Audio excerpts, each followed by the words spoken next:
끝나지 않은 이어령의 한국인 이야기 -2 꼬부랑 할머니는 한국인과 인류 이야기예요. 창조의 힘이자 생명자 봉글 김태환 월간조선 기자. 그런데 김 기자, 이 꼬부랑 할머니 이야기가 실은 요즘 문화인류학자 사이에서 새로운 학설로 등장한 그랜마더 하이포테시스 그랜드머더 하이파서서스 할머니의 힘가설화 통하는 것이었어. 꼬부랑 할머니는 한국인만이 아니라 인류 이야기의 원형이기도 한 거지.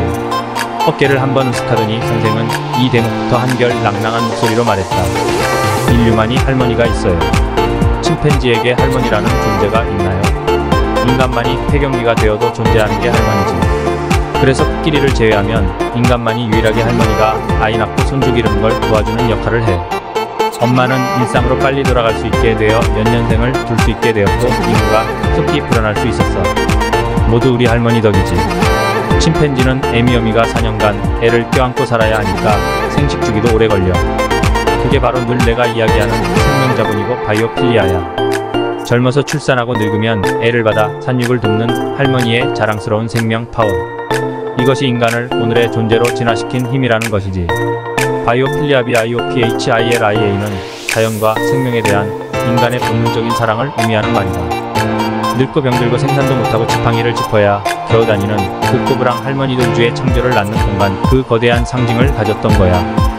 그걸 플라톤은 신비한 코라시 HRO의 우주의 자궁이라 불렀어요. 코라는 여자의 자궁인데 텅 비어있어. 아무 힘도 없어. 그런데 여기에 창조자 남성의 힘이 접합하는 순간 엄청난 창조의 힘을 발휘하는 거야. 꼬부랑 할머니가 헤라클레스를 이기는 이유. 찰스 제롯이 감독한 천일의 N1969 포스터. N 왕비는 제1기간이 천일에 불과하지만 영국 투더 왕조의 명맥을 이었다. 선생은 등에 이고 있던 보따리를 차근차근 풀든 말을 이었다. 그러나 목이 쉬어가고 있었다. 헤라클레스의 몽둥이는 부수고 달리고 죽이는 것은 돼. 그런데 새끼를 못 낳아 이놈은 죽으면 그만이여. 아무리 영웅적 힘을 가지고 있어도 꼬부랑 할머니가 넘는 고개를 넘을 수가 없거든. 왜 헤라클레스는 할머니가 넘는 그 고개를 못 넘는 걸까? 의문스러운 표정을 짓자 답답하다는 표정으로 선생이 말했다. 왜냐고? 12고개는 생명의 고개잖아. 헤라클레스가 아기를 낳을 수 있어요. 죽일 수는 있어도 생명을 낳고 기를 수는 없어. 늙고 꼬부라진 할머니는 아들을 낳고 그 아들이 손자를 낳고 손자가 또 손자를 낳는 생명의 12고개를 넘을 수 있는 힘을 가지고 있단 말이야. 12고개라는 것은 12세대, 그러니까 무한세대를 이야기하는 겁니다. 찰스 제롯이 감독한 천일의 NN of the Thousand Days 1969이란 영화가 있잖아. 봤어요. 16세기 영국 투더 왕조의 국왕인 헨리 8세는 자신의 왕의 낸 볼린과 결혼하지만 애는 딸 하나만 낳고 쫓겨나게 됩니다. 불과 1000일밖에 왕비 노릇을 못했지만 그래도 딸을 낳았어. 그게 엘리자베스 1세지. 권세는 1000일의 앤이었지만 생식력의 앤은 투더 왕조의 명맥을 이어간 100년의 앤, 200년의 앤이 된 것이잖아. 그게 노자가 말한 흑심불사 세상이 모두 가뭄이 들어도 마르지 않는 곳이고 현빈이야. 여자의 암컷 자궁이라는 것이거든. 이상하게도 이 대목에서 기자는 박하사탕을 먹은 듯한 통쾌함이 느껴졌다. 김 기자, 시골 사는 꼬부랑 할머니 입안을 들여다봐요. 이는 다 빠졌는데 혀는 그대로야. 이가 혀를 무는 일은 있어도 혀가 이를 물었다는 얘기 들어본 적이 있어요. 그런데 시간이 지나면 부드러운 혀가 강한 이를 이겨요. 노자가 말하는 이유국간과 다 있어요. 꼬부랑 똥과 막무나 막사발 막말. 꼬부랑 할머니 이야기를 담은 동화집들. 한국인만이 아니라 인류 이야기의 원형이다.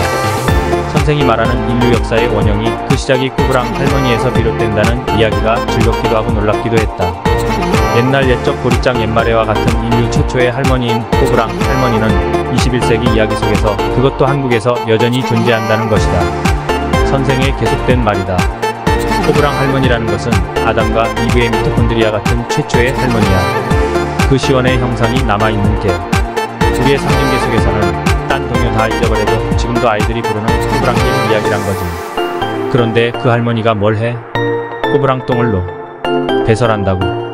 인공지능 로봇을 아무리 잘 만들어도, 그러니까 인조인간을 만든 시조 복항송자크 DVAUCANSON 1709만 1782 아무리 사람처럼 근육이나 호흡까지 닮은 피리 부는 사람을 만들어도 마지막 배설하는 오리를 만들다가 결국 숲으로 돌아가고 말았지.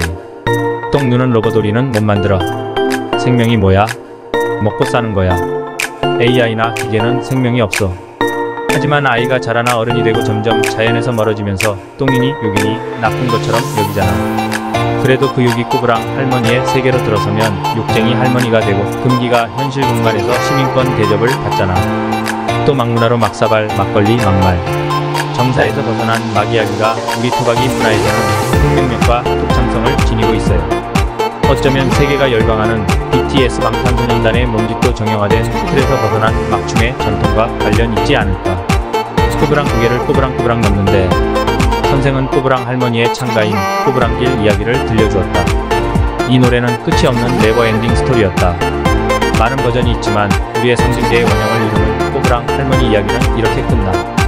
꼬부랑 할머니와 꼬부랑 지팡이랑 꼬부랑 강아지랑 꼬부랑 토끼랑 꼬부랑 다람쥐랑 꼬부랑 황새랑 꼬부랑 나무랑 꼬부랑 여우랑 꼬부랑 칡덩굴이랑 모두 모여 꼬부랑 노래를 꼬부랑꼬부랑 부르며 꼬부랑 춤을 꼬부랑꼬부랑 추고 꼬부랑 떡을 꼬부랑꼬부랑. 아주 맛있게 먹었습니다. 노래하고 춤추고 먹고 바로 이것이 자연계와 상징계와 법제도의 사회가 오늘까지 이르게 한 핵심적인 키워드가 되는 것이지. 손에 든 찻잔을 내려놓고 숨을 돌린 뒤 웃으며 말했다. 아리고 쓰린 고개도 랑자로 결합하면 아리랑 쓰리랑이 되잖아. 꼬부랑 할머니 노래는 뭐든지 갖다 붙이면 되는 거야. 꼬부랑 참나무를 만나서 꼬부랑 다람쥐를 만나서 꼬부랑 돌멩이를 던졌더니 꼬부랑깽 꼬부랑깽. 얼마든지 만들고 쓸 수 있는 호라의 공간인 거지. 받아들여서 생성할 수 있는 생성론이야. 존재론이 아니고. 그런데 꼬부랑 할머니 이야기는 왜 모든 것이 꼬부라져 있을까? 길도 고개도 나무도 심지어 똥도 꼬부라져 있다. 이 세상 살아있는 모든 게 곡선으로 되어 있다고 임어당 1895만 1976이 말했잖아. 건축가 안토니 가우디 안토니 GAUDI 1852만 1926는 직선은 인간의 곡선은 신에 속해 있다고 하지 않았겠어? 신이라는 말을 생명의 원천인 자연으로 바꿔놓으면 되는 거야. 그런 의미에서 생각해보면 인공물은 모두 직선이지만 자연물은 모두가 꼬부라져 있지. 그리고 꼬부랑 고갯길은 인간이 만든 게 아니야. 자연신이 만든 길이지. 선생은 20대에서 80대에 이르는 60년 동안 100여 권의 책을 저술했다. 어마어마한 저작이다. 그러나 앞으로 간행될 한국인 이야기는 선생의 생애 중요한 마침표이자 수학들에게 새로운 출발점이 되리라. 이제야 그날 오후 선생의 전화가 기자에게 하나의 소명이었음을 알았다. 심호흡을 해보았다. 평창동 선생의 집을 나설 때 마지막 당부의 음성이 귓가에 들려왔다. 아시겠어요? 자연생물계 PHYSIS- 상징기억의 SEMIOSIS- 법제도계 NOMOS가 둥그런 오늘 그리고 있는 나의 숨겨둔 비밀. 경기 PSN을 가지고 내가 쓰다 만 한국인 이야기를 완성하세요. 얼어 죽은 성냥팔이 소녀의 미소. 안데르센 동화 성냥팔이 소녀에 나오는 그림이다. 소녀는 북부의 추위와 냉혹한 도시에서 죽었지만 할머니의 환영을 보고 미소 지을 수 있었다. 선생은 안데르센의 동화 성냥팔이 소녀 속에서 꼬부랑 할머니를 찾았다. 그 한국인 이야기 속에는 추운 겨울 길바닥에서 얼어 죽은 성냥팔이 소녀가 따뜻하고 평화로운 가족의 환상으로 보았던 서양의 꼬부랑 할머니도 존재하지요. 오래전에 읽었던 성냥팔이 소녀 기억나나요? 팔리지 않는 성냥을 벽에 긋고 그 빛으로 환상과 따뜻한 사랑을 느꼈던 소녀는 이튿날 싸늘한 시신으로 발견되었어요. 그런데 얼어 죽은 소녀 입술에 미소가 떠올라 있었어요. 자연계 피시스 속에서는 얼어 죽은 성냥팔이 소녀였지만 성냥은 당시 산업주의의 첨단 기술의 상징이었지요. 몸이 식어가던 소녀가 마지막에 본 것은 무엇이었나요? 어머니도 더더구나 폭력적인 아버지도 아니었지. 할머니의 얼굴과 그 품이었어요. 자연계 속에서 소녀는 분명 동사했지만 할머니의 환상 상징계 이야기 속에서는 행복한 미소가 되었어요. 꼬부랑 할머니는 동서가릴 것 없이 현대에 살아있어요. 가혹한 부끄라파의 겨울바람 피시스가 냉혹한 고수는 속에서도 말입니다. 이 미소를 남기고 싶어요. 절망하다가도 한국인 이야기를 이대로 끝낼 수 없다는 생각도 그 때문이지요. 그리고 정말 전복이 있는지 몰라도 내가 이미 그려놓은 글의 보물지도를 따라 모험길에 오르세요. 그리고 그 전복과 보물이 없더라도 미칠 게 없어요. 이미 대중가요가 된 해밍웨이의 킬리만자로의 표범이 되었다고 생각하면 되니까. 새로운 역사를 만드는 동력과 상징의 힘. 꼬부랑 할머니 속에서 창출되는 우리 이야기는 법제도가 만들어낸 역사와 다른 이야기를 만들어낼 힘이 될 수 있어요. 나는 확신합니다. 단순한 이야기로 그치지 않고 소녀의 운명을 바꿔놓을 생명의 힘이 될 수 있다는 것이지요. 단단한 자연계와 제도화한 사회의 시스템 속에서 순환관계를 지니고 있는 상징의 힘은 일장춘몽의 단순한 동화로 끝나지 않는다는 것. 새로운 역사를 만들어내는 무한 동력이 된다는 사실을 잊지 마세요. 섭씨 1도가 모자라 끓지 못하고 있는 내 라면 그릇. 힘이 없어 끝내지 못한 한국인 이야기에 성냥불 한 개비의 에너지를 보태주면 되는 거지요. 기자는 자신도 모르게 해보겠다고 답했다. 뒷감당을 어떻게 하려고.